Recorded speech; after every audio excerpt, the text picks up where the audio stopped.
Today we will review a cost sheet and a tech pack.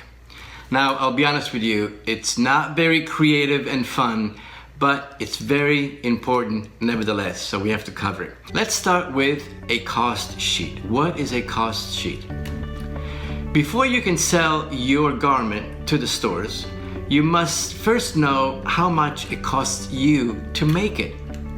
We use a cost sheet to determine that. Here is an example of a cost sheet.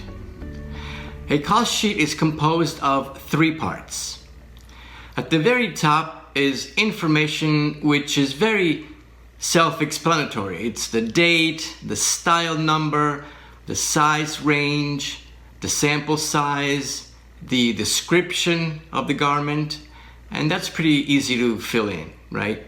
The first part is the fabric involved in the making of the garment.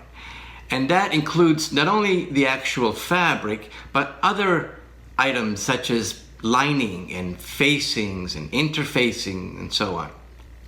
The second section is the trimmings, such as buttons and zippers and snaps and shoulder pads, hook and eyes, lace, and any other item applied to the garment. The third section is the labor.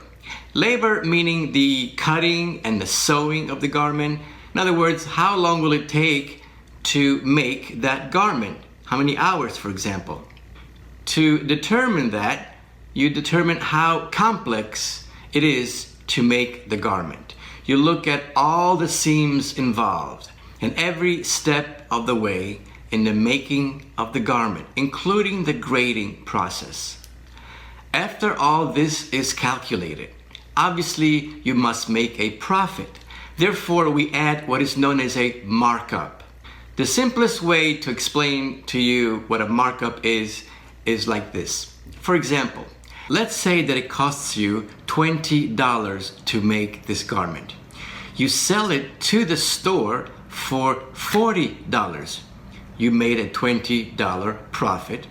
The store will sell it to the public for $80. That's the retail price of the garment, $80. That's how markup works. Welcome to Fashion Premier Academy. I will see you in class.